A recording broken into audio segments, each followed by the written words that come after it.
Welcome to You Matter. In Business. Your hosts today are Ariel and Miriam. Your brand, your story, and your success. Because you matter in your business. Good morning, and I'm really excited to introduce you to our podcast this morning. And we've got a special guest with us today. And I'm going to introduce you to Deanna Heinz. And Deanna has her own digital marketing. She's a digital marketing strategist and entrepreneur mentor. Thank you for making that really easy for me to say, Deanna. So tell us a little bit about you. Tell us a little bit about your brand, because you've got a really strong brand, and I'd just like introduce it to us and tell us about it and how did it come about? Well, thank you for that. And I'm so excited to be here. And I appreciate that you feel like my brand is strong. That's awesome. I love hearing that. It's like, yay, it works. Yeah. So I have two different brands, Carbon Silk, and which is the foundational piece. And that's a digital marketing agency. And the way that came to be was completely by accident.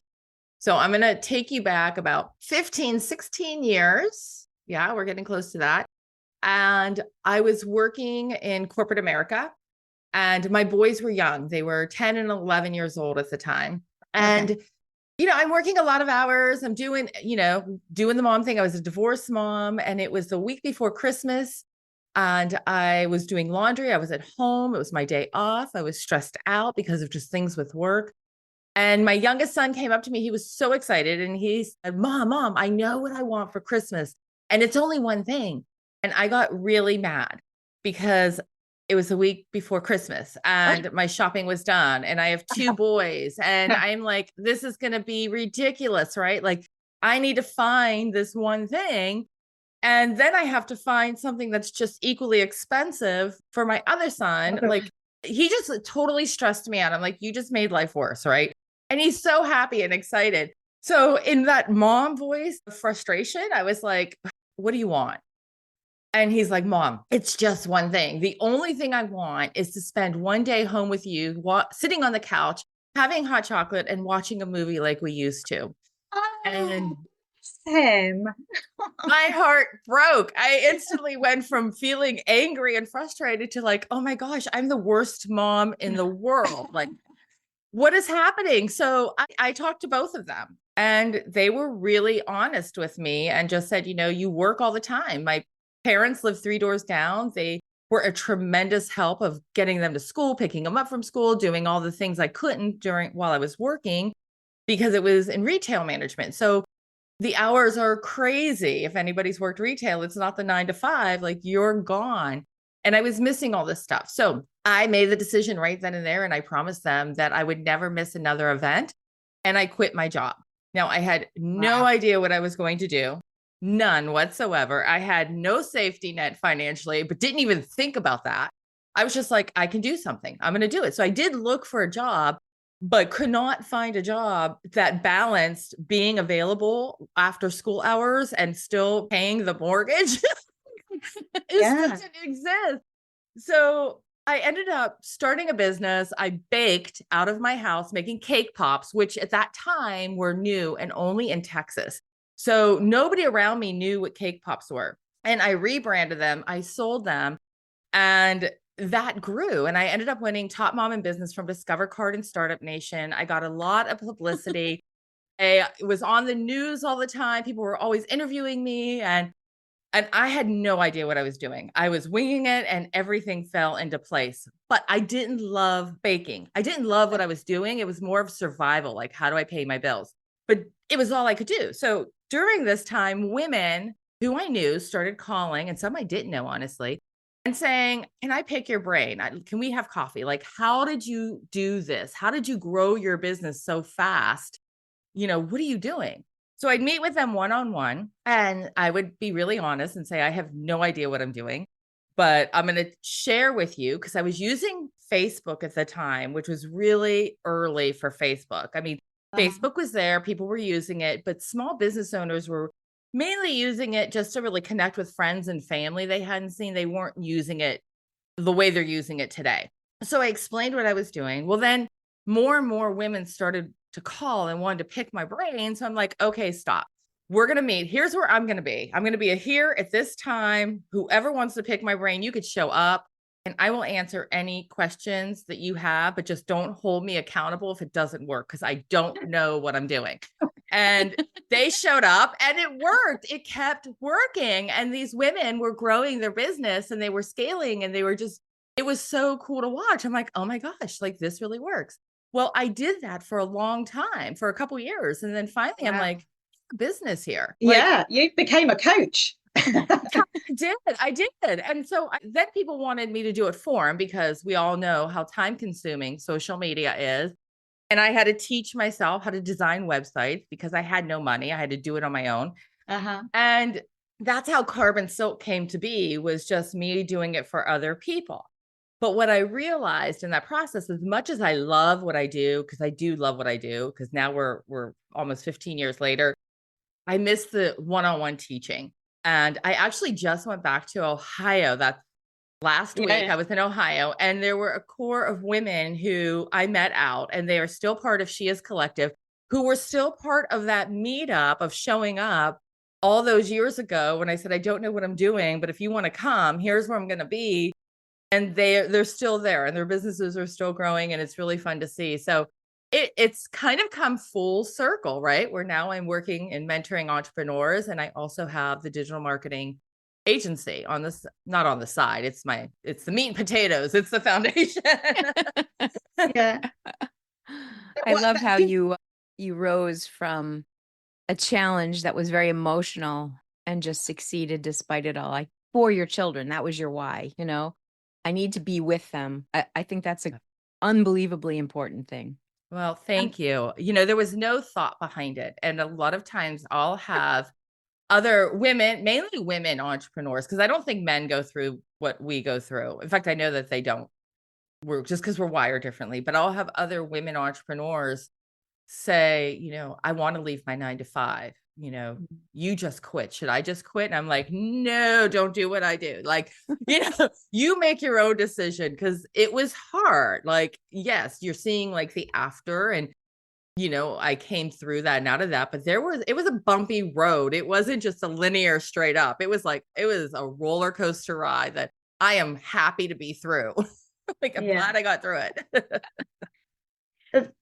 Awesome. I mean, a lot of people will say someday I will, but you just made that someday today and just did it, and overcame that entire fear, but just out of necessity, I think. And that's fantastic to hear. So tell us a little bit about, what do you think are some of the main challenges that, I think you've touched on it a little bit, but what do you think the main challenges are that women entrepreneurs face that maybe that men don't? Oh boy. So the biggest thing, and let me just preface this by saying that what I'm going to say does not mean that men don't experience it also. It just means that women experience it a little bit more. And the biggest thing I would say that gets in the way is imposter syndrome for women. And, you start off, and I dealt with that a lot. And, I've learned how to tame that monster, but every time I'm about to level up and do something different and get uncomfortable, boy, it shows up again. And it's like, all right, tame it again. And so what imposter syndrome is it's when you hear that voice in your head that says, like, you don't know what you're talking about. And they're going to tell, like, the audience, people who are listening to you, they're going to know you don't have a clue to what you're saying, and that you are a fake, you're a fraud. Like, all these negative things pour into your head, right? And you're like, what do I know? Like, I don't know anything. Like, I don't know what I'm telling these people. I'm guessing too. And the reality is that you do know, and you know more than you realize that you know. And honestly, you only have to know like 10% more than somebody else to be able to teach it. It's not like you have to be, nobody's going to be a creator of something because everything has been done. But you don't you just have to tame that monster, but it gets in the way and then you stop. It's really interesting to hear you say that, though, because I don't think you ever get rid of imposter syndrome. Imposter syndrome is not something that you can get over. Imposter syndrome is something, as you say, you have to you have to learn how to tame it. And I think that's really important. It's an interesting way of putting it. Okay, so what have you done to overcome those common barriers? Oh man, you know what? You just face it head on. I mean, honestly, I wish there was like, hey, follow this step and you can overcome it, but we're all so different. And for me, it's like, okay, now I recognize it. So when I start to feel like, oh man, this is really overwhelming, this is because let's face it, right? Whether you're starting a business or you've been in business for 10 or 15 years and you want to take that next step to level up, you get uncomfortable. And if you don't, you're just, I mean, you're going to be stagnant, right? So we're always taking that to level up. So now I know I get that feeling. I know what that feeling feels like that, oh man, can I do this? I don't know if I could do this. Like, how do I do this? And you start to write it down and I'll strategize. And I'm like, wait a minute. Yeah, I could do this. I could totally do it. Like, why not me? Why can't I do it? I have the skills. I have the knowledge. Like, so it's almost like you just push right through it and you're like, I can do it. Just keep going and Overcome not that listen. fear. Tune it out. Tune it out when you know what's happening. Just Tell it to shut ignore up. it. And sometimes listen to what other people say about you, right? So we have this Definitely. assumption that all these other people are thinking we're a fraud, but in reality, how many like thank you text messages and emails and this really helped me and that was great and thanks so much for sharing that, or I love this podcast episode because it revealed this and I was doing it. So it's like you focus on that stuff and that helps you just barrel right through and push through it. I love it. So tell me a little bit about Carbon Silk. So I said it was a really strong brand, and you've told us a little bit about how your business came about. But what about the actual branding? Talk us to us about Carbon Silk as a brand, and how does it reflect your personality, your brand personality? So Carbon Silk, we actually went through a rebrand a few years ago. I'm going to say 4 years ago. And that was really scary to rebrand because the name before Carbon Silk, and I'm going to get to your question. I promise I'm going to answer it. Very good. But the name before Carbon Silk was a very cutesy, fun name because I never expected to be doing this as long as I was doing it. And then it was like, wait a minute, like that's not my brand anymore. And it's something different. So coming up with the name was the hardest, but I wanted a name and I wanted a brand. Looking at my ideal clients and the people that I was working with, I wanted something that was strong, right? Because you want to have a strong brand and you want to stand out from everybody else, but you also want to be timeless and you want things to be very smooth. And when I say smooth, when you look at digital marketing, the biggest frustration that small to mid-sized business owners have is that you have all these moving parts. You've got social media, you have your website, you have SEO, you have email marketing, right? You have a podcast, like you have all these moving parts, but most people don't really understand how they all work together and how it's actually just a very smooth machine that gets the job done. It's not those clunky individual pieces. So I wanted something that was that strength, that was timeless, and also very smooth, that it's like, yes, let's get everything working as one and just move forward. So that's where Carbon Silk came to be. And that's the brand. Like we do want to stand out. There's a lot of moving parts in digital marketing, and you want to make sure you're doing it right and not just doing it good enough. Does that make sense? Yeah, Yes. definitely. So how do you help other women in business? How do you think you help them to translate their brand personality so that it retains that kind of professionalism, but also that I can't even say it, sorry. Authenticity. Authenticity, that's the word. Yeah. How do you get to balance that professionalism and authenticity and help women do that through their brand and through their websites? Well, it starts with a conversation, and the beginning of the conversation, like most women I work with really aren't sure what their brand is or what they want it to be when you first start to talk to them. They just know what they like and what's in their head, and it's all revolves around them as the individual. But you start the conversation and you start to find out about their business, and you dig deeper into who are you targeting? Who are you talking to? And, you know, what do they want? What do they see? And one exercise that I do share a lot when people really aren't sure, because even though it says just who's your ideal client, a lot of times people are like, I don't know, I could serve everybody. No, you might be able to serve everybody, but you want to speak to one person. When you're creating your website copy, which is the words that's on your website, you want to have one person in mind that you're talking to, and you want to know like that you're speaking to them because they're going to relate to it. So it sounds so easy, but it's so complicated also. It can be challenging because, you're like, I don't even know where to start. But I've done this exercise myself, and after I did it, I started recommending it to other people because it brought a lot of clarity. And what I did is I reached out to my ideal client who is not currently a client.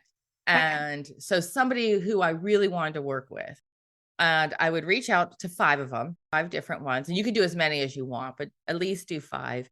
And I wish I would have recorded it on Zoom. It would have been more. So if you're listening to this and you're going to do this little trick here, record it because there's more value in it. And I'm going to explain why in a second.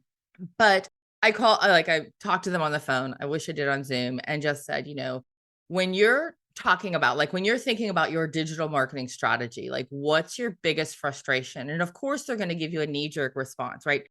And your coach, what they say first is never what it is. So you start digging a little deeper, right? You don't lead, do not guide, just keep saying, well, why? What does that mean? What does that mean to you? And you finally will get to this beautiful thing of what really is. And then the second question is, well, when you're deciding to work with somebody with your digital marketing, what do you take into consideration? And of course, the first thing is money. That's a lie, right? Not a lie. That's the knee-jerk response. You start pulling things away. You start finding out, like, what are they really looking for? And that is how, like, my name came up, is after having these conversations. I was like, I see, like, the picture got really clear of what I knew, but I couldn't put it all together. And that's for me when it got really clear of that's who I'm talking to. Right. And so the recording, why do I say video record it, is because you will go back. I don't care how many notes you take. I take notes on everything.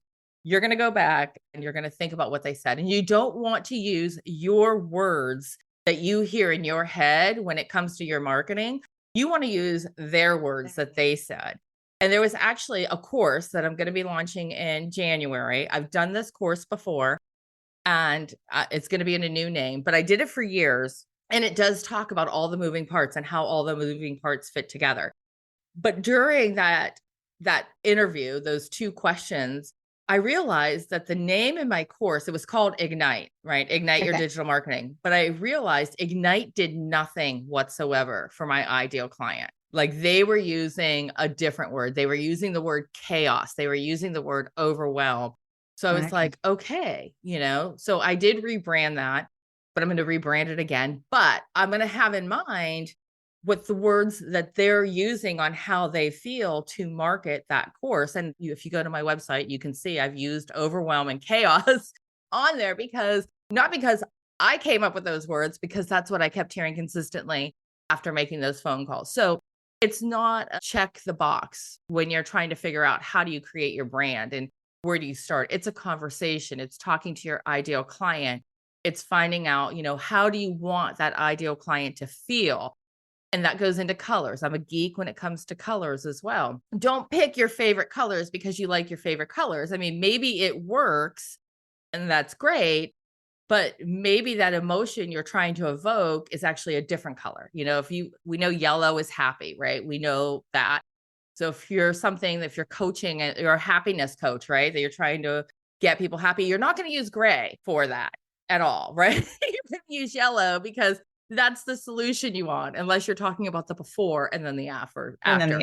So yeah, colors play into that as well. Interesting. I'm going to interject because I know you have a podcast. Have you ever done one on the psychology of color? Just out of curiosity. Years ago, so I had a podcast and then I stopped and then I did it again. And now I think I'm on 65 episodes. And I haven't done it on the real one. There may be a blog post on Carbon Silk, if you dig, that talks about color psychology, because I can totally geek out on that. But I think I need to have a new one, right? That's what you're saying. Yeah, I think so. Well, I think it's something that most of us are not aware of. I mean, as business owners, we don't understand that. I mean, we know that there is such a thing, but we don't necessarily know all the nuances. Mm-hmm. And if we're trying to reach out to somebody and we're using all the clashing colors, well, that's not a good thing, but we don't know that, right? So having Right. that basic understanding is super helpful. Anyway, I'll be quiet now. Yep. No, you're good. You're good. I'm going to write that down. Well, Put that on the list because I love that topic. And I agree with you. A lot of people don't. They'll come with me and they're like, these are the colors I want to use. And I'm like, okay, great. Why? Well, those are my favorite colors. Okay. But who cares if this is a business, this isn't a Dear Diary anymore, right? Like, it's not about your favorite colors. It's about, blue is trust. Look at banks. They're blue. Look at Facebook. X used to be, when it was Twitter, it was blue. Like, they want people to trust them. So they use blue a lot. So it's just like, what do you want? interesting. So, so talk to us about share us a success story of a woman or a woman in business that you've led her through and transformed her online presence to enable her to thrive as a business owner. So the one that's coming to mind right now that just popped in my head, she was actually with a multi-level marketing company. And now what I teach is not typically tailored towards multi-level marketing companies. It's usually tailored towards, the small, and they are still small business owners, but the entrepreneur that's not part of a larger company. Uh-huh. But the information of how to market it is still the same. So that doesn't matter. So I met with her and she would come to my meetups and my sessions and my trainings, and she would implement everything that we did. And I saw her over time start from like this first level, multi-level marketer who was just like her products and having these shows, right, that they encourage you to do, to getting all these awards and moving up the rank. And it was so cool to see her standing next to, like, when she'd go to their big events, standing with like the owner or the president or something like that, accepting an award. That was really neat. And she learned how to market from showing up, because at that time she wasn't, but she showed up to those meetings so many years ago and did whatever I was saying. Even when I said, I don't even know if this will work, she started doing it and her business grew. Well, that multi-level marketing company ended up closing and going out, but she took all that skill set and then opened a store in her area and used all the same skill set. Well, fast forward, this multi-level company has just now reopened, and she's right there with that leadership team, helping with the launch and the growth, and just started, just as somebody had signed up. So sitting back and watching her, and she's actually moved to Florida now. And it's, we got to catch up in person and get some coffee at a local shop downtown in DeLand. And it was really neat to talk about all that stuff and reflect back on, when she first started. But I feel like every time I see somebody who's been part of one of my workshops win, it's so rewarding. I have another girl, and I know you didn't ask this, but I have another girl who taught yoga. And she did this. She was from Pennsylvania. She was a yoga teacher, and she would work at different spas. And 2020 happened. And in 2020, her mom actually bought her access to my course where it talks about all the moving parts. And so that was her gift. She's like, take this class with Deanna. So she did. She took the class. She's now moved to Portugal. She has a studio in Portugal. Her business is growing. It's amazing. She's like working on becoming a citizen. Her family lives in Portugal, which is why she chose there. She went to visit and she fell in love with it. And she's there. And I'm trying to think of what her Instagram handle is, but she's doing all the great stuff. Like, she's sharing the reel, she's creating the content, she's bringing you value more than she's talking about the sale, right? But through bringing value, you're ready to work with her if you're over there, and now she's doing events. Or retreats. I apologize. She's doing retreats And it's just so cool to sit and watch everything that she's doing. It's awesome. Very cool. Thank you, Deanna. That's been really inspirational, and I've learned an awful lot of hearing about your experiences and how you've really supported women and watched them thrive. So thank you very much for that. I know we've still got loads of questions for you, but for now, thank you very much. I appreciate you being our guest speaker on our podcast today. Thank you. Thank you. I appreciate it. I thank you for having me on. This was great. And we're going to come back again with Deanna. We're going to have her twice. So we feel very honored. And we're going to talk a little bit more about the nuts and bolts, some of the more technical sides, but also the emotional sides, because they are very, very connected, of website design, marketing, some of those strategies that we need to, as business owners, pay attention to. See you next episode. After all, it is your brand, your story, and your success, because Ariel and I know you matter in your business. Thank you for listening to the You Matter in Business podcast. Please follow, share, like, and comment. We would love to hear from you. This podcast is sponsored by Ariel Faith Photography and Enrich Life Coaching. The show notes provide more information on how to contact Ariel and Miriam and any guest speakers who share in our journey together.